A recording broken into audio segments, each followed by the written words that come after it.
Shalom, selamat pagi Bapak Ibu yang diberkati oleh Tuhan. Kita berjumpa kembali di dalam renungan pada pagi ini dengan judul Mengejar Kesempurnaan. Sebelum kita mendengarkan firman Tuhan, kita bersatu di dalam doa. Ya Tuhan, saat ini kami akan merenungkan firman Tuhan.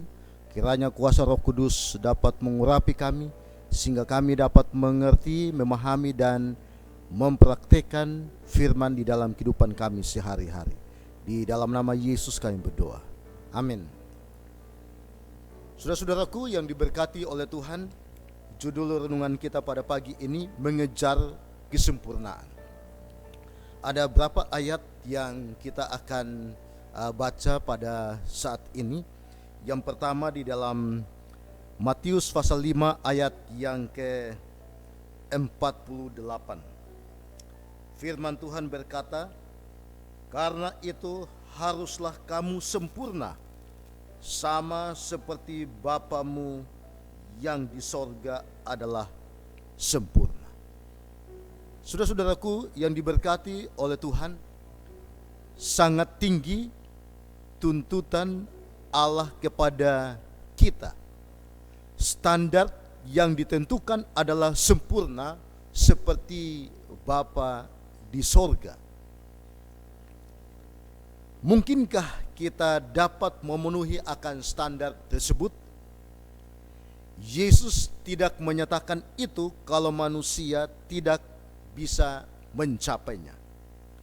Nah, saudara-saudaraku, ayat yang lain di dalam ayat yang ke-20, Matius pasal 5 ayat yang ke-20, Yesus meringkas semua yang telah diajarkan oleh Injil Matius.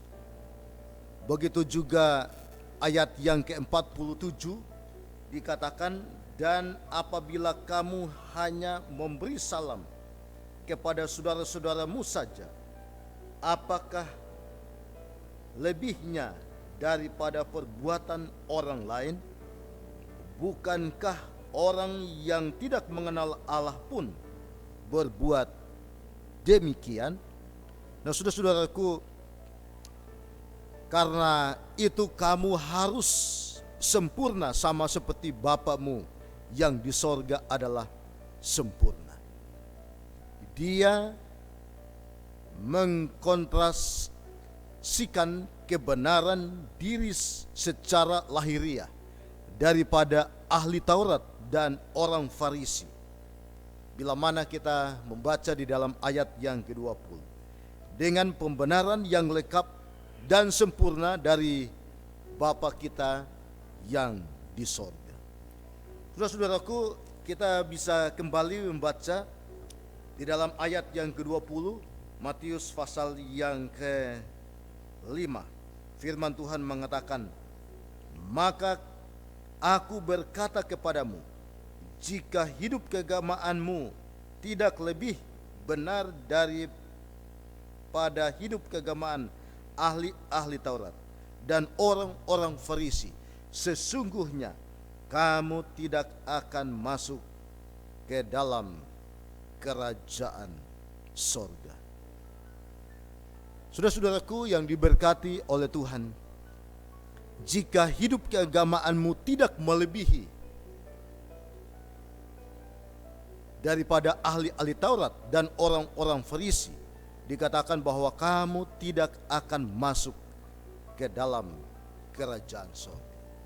Saudara-saudaraku, apa maksudnya di sini? Bahwa kebenaran orang-orang Farisi secara lahiriah mentereng, ya, tetapi kenyataannya mereka adalah kuburan bercat putih yang penuh dengan daging dan tulang yang membusuk. Saudara-saudaraku, jadi tampaknya menghindari kemunafikan adalah titik awal untuk memasuki kerajaan. Di sini Yesus menyatakan standar perilaku dalam hal tindakan. Untuk masuk surga, kita tidak bisa menjadi seperti dunia, atau bahkan berpura-pura menjadi orang yang benar seperti orang-orang Farisi.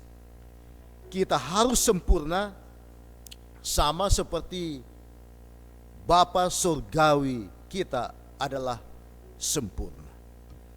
Saudara-saudaraku, oleh sebab itu haruslah kamu sempurna menunjukkan sikap dan motif batinia, bukan tindakan lahiriah saja. Manusia mungkin melihat penampilan luarnya, tetapi Tuhan melihat hati. Bila mana kita membaca di dalam 1 Samuel pasal yang ke-16 ayat yang ke-7.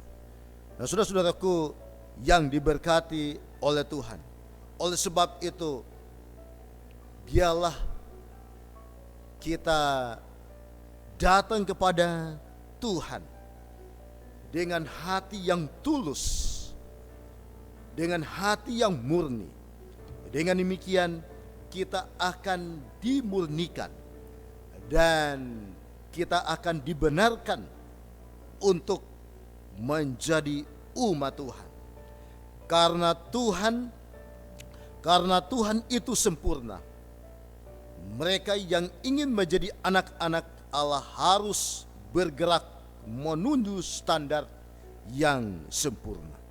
Walaupun saudara dan saya adalah orang berdosa, tetapi bila mana kita selalu datang kepada Tuhan dan selalu menyerahkan akan hidup kita kepada Tuhan, maka Roh Kudus akan menuntun kita sehingga semakin hari tabiat kita akan semakin dekat atau semakin sama seperti Yesus Kristus. Ayat yang terakhir yang saya ingin kita renungkan, kita bacakan, Filipi 1 ayat 6, firman Tuhan mengatakan, akan hal ini aku yakin sepenuhnya, yaitu Ia yang memulai pekerjaan yang baik di antara kamu, akan meneruskannya sampai pada akhirnya, pada hari Kristus Yesus.